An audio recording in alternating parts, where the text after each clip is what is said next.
कभी बड़ी खबर, कभी तेज खबर, कभी ताजा खबर, कभी पहली खबर। इस शोर और भागम भाग में दब जाती है असली खबर। पहुंचता नहीं पूरा सच आप तक, लेकिन ये शुरुआत। उठाएगा हर हकीकत से पर्दा, लगेगी सच्चाई और भरोसे पर मोहर। एक बार फिर आपके हक के लिए बुलंद करेगा आवाज। नमस्ते, अजय न्यूज में आपका स्वागत है। आज की प्रमुख खबर इस प्रकार से है। Ajay news MP Chhattisgarh exit poll से जुड़ा हर अपडेट। उत्तर प्रदेश में 7 चरण विधानसभा चुनाव 2022 समाप्त हो गया है। यूपी में 10 फरवरी, 14 फरवरी, 20 फरवरी, 23 फरवरी, 27 फरवरी, 3 मार्च और 7 मार्च को 7 चरण में मतदान हुआ। उत्तर प्रदेश में बहुमत का आंकड़ा 202 सीटों पर है। इस बार उत्तर प्रदेश में भारतीय जनता पार्टी और समाजवादी पार्टी के बीच सीधी टक्कर है। इस चुनाव में पहली बार पूर्व मुख्यमंत्री अखिलेश यादव भी मैनपुरी की करहल विधानसभा सीट से मैदान में हैं। उनके सामने भाजपा के करहल से भाजपा ने केंद्रीय मंत्री एसपी सिंह बघेल को उम्मीदवार बनाया है। गोरखपुर शहर विधानसभा सीट से मुख्यमंत्री योगी आदित्यनाथ भी चुनाव लड़ रहे हैं। उनके सामने राजनीति के नई खिलाड़ी मैदान में हैं। यह सीट भाजपा का गढ़ रही है। जसवंतनगर से प्रसपा के राष्ट्रीय अध्यक्ष शिवपाल सिंह यादव मैदान में हैं। कांग्रेस ने यहां प्रत्याशी नहीं उतारा है। बसपा से कुलदीप नारायण चुनाव लड़ रहे हैं। यहां से भाजपा ने विवेक शाक्य पर दांव लगाया है।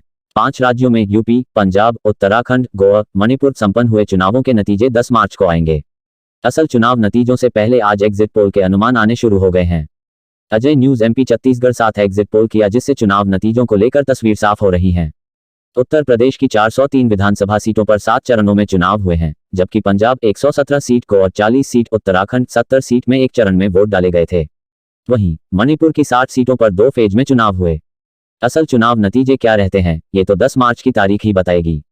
अजय न्यूज एमपी छत्तीसगढ़ के मुताबिक पंजाब में आम आदमी पार्टी सबसे बड़ी पार्टी बनकर उभर सकती है, लेकिन बहुमत से दूर रहने का अनुमान है।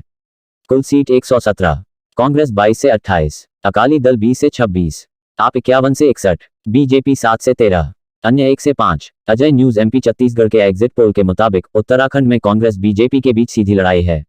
बीजेपी को 44% वोट मिल सकता है, जबकि कांग्रेस को 40% वोट मिलने का अनुमान है। बीजेपी को 36 से 46 सीटें मिल सकती हैं। वहीं कांग्रेस के खाते में 20 से 30 सीटें जा सकती हैं। अजय न्यूज एमपी छत्तीसगढ़ के एग्जिट पोल के मुताबिक गोवा में बीजेपी को सबसे ज्यादा 33% वोट मिलने का अनुमान है। वहीं कांग्रेस भी पीछे नहीं है। 32% वोट कांग्रेस पार्टी को मिल सकता है। 40 विधानसभा सीटों वाले इस राज्य में बीजेपी को 14 से 18 सीटें मिल सकती हैं, जबकि कांग्रेस 15 से 20 सीटें जीत सकती है। अजय न्यूज एमपी छत्तीसगढ़ के साथ एग्जिट पोल के आंकड़े जारी किए हैं। यूपी में बीजेपी गठबंधन को 262 से 277 सीटें मिलने का अनुमान है। वहीं सपा गठबंधन को 119 से 134 सीटें मिलने का अनुमान है। बीएसपी को 7 से 15 सीटें मिल सकती हैं। इधर अजय न्यूज एमपी छत्तीसगढ़ ने बीजेपी गठबंधन को 262 से 277 सीटें मिलने का अनुमान लगाया है। यह एग्जिट पोल सपा गठबंधन को 119 से 134 सीटें दे रहा है। वोटर एग्जिट पोल में उत्तराखंड में कांग्रेस सबसे बड़ी पार्टी बनकर उभर रही है। यहां कांग्रेस को 32 से 38 सीटें मिलने का अनुमान है। वहीं बीजेपी के खाते में 26 से 32 सीटें जा सकती हैं। आपका भी यहां खाता खुल सकता है। आपके 2 सीट जीतने का अनुमान है। अजय न्यूज एमपी छत्तीसगढ़ के एग्जिट पोल में पंजाब में कांग्रेस का वोट परसेंटेज 28% है। वहीं बीजेपी को 7% वोट मिल सकते हैं। अकाली दल को 19% वोट मिलने अनुमान है। पंजाब में सबसे ज्यादा वोट आम आदमी पार्टी को मिलने के अनुमान है। आपको 41% वोट मिलने का अनुमान है। ऐसे में आम आदमी पार्टी के खाते में 76 से 90 सीटें आ सकती हैं। वहीं कांग्रेस 19 से 31 सीटों के बीच सिमट सकती है। पंजाब में विधानसभा के चुनाव 20 फरवरी को हुए थे। कांग्रेस, आम आदमी पार्टी और पंजाब लोक कांग्रेस समेत सभी पार्टियां जीत के दावे कर रही हैं। लेकिन जनता का भरोसा कौन जीत पाता है, ये तो 10 मार्च को ही पता चलेगा। हालांकि थोड़ी देर में एग्जिट पोल में तस्वीर साफ हो जाएगी कि सूबे की सत्ता किसके खाते में आएगी।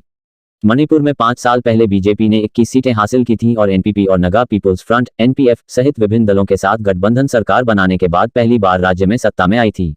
इस बार तीनों अलग अलग चुनाव लड़ रहे हैं और एक दूसरे के खिलाफ उम्मीदवार खड़े कर रखे हैं। वहीं कांग्रेस ने 2017 तक लगातार 15 सालों तक राज्य पर शासन किया। वो 4 वाम दलों और जनता दल सेक्युलर के साथ गठबंधन कर चुनावी मैदान में उतरी थी। राज्य में 2 चरणों में चुनाव हो चुके हैं और नतीजे 10 मार्च को आएंगे। पिछली बार बीजेपी ने कांग्रेस के विधायकों को अपने साथ मिला लिया था और इस बार भी एक दूसरे के विधायकों पर नजर है। ऐसे में देखना है कि मणिपुर में क्या चुनाव नतीजे रहते हैं। उत्तराखंड विधानसभा चुनाव के नतीजे 10 मार्च को ईवीएम से निकलेंगे, लेकिन सरकार बनाने के लिए जोड़ तोड़ का शोर शुरू हो गया है। राजनीतिक दल अपने अपने हिसाब से अपनी सरकार बनाने की कसरत में जुट गए हैं। इस बीच नेताओं की ओर से बयान आने भी शुरू हो गए हैं, तो वहीं निर्दलीयों और छोटे दलों पर सबकी नजरें हैं। उत्तर प्रदेश में 7 चरणों में चुनाव हुए हैं। पहले चरण की वोटिंग जहां पश्चिमी यूपी में 10 फरवरी को हुई थी, वहीं 7 मार्च को 7वें और अंतिम चरण का मतदान हुआ। यूपी की सत्ता पर काबिज होने के लिए बीजेपी गठबंधन, सपा गठबंधन, बसपा और कांग्रेस के बीच मुकाबला है। बीजेपी के साथ निषाद पार्टी और अपना दल एस है, तो सपा के साथ आरएलडी, महान दल, सुभासपा, अपना दल के का गठबंधन है। ऐसे में सभी दल सूबे में सरकार बनाने का दावा कर रहे हैं।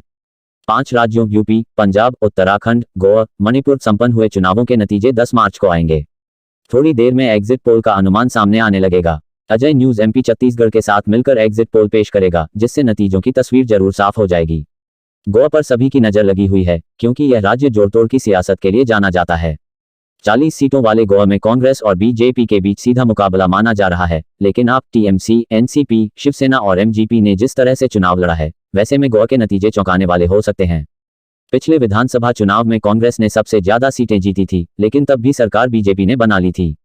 बता दें कि 2017 के चुनाव में कांग्रेस ने गोवा में 40 में से 17 सीटें जीती थीं और कांग्रेस का गोवा फॉरवर्ड पार्टी के साथ अनौपचारिक गठबंधन भी था, जिसने 3 सीटें जीती। इसके बाद भी बीजेपी 13 सीटें जीतकर सरकार बनाने में कामयाब रही थी।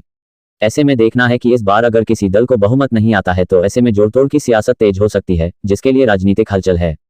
उत्तर प्रदेश में 7 चरणों में चुनाव हुए हैं। पहले चरण की वोटिंग जहां पश्चिमी यूपी में 10 फरवरी को हुई थी, वहीं 7 मार्च को 7वें और अंतिम चरण का मतदान हुआ।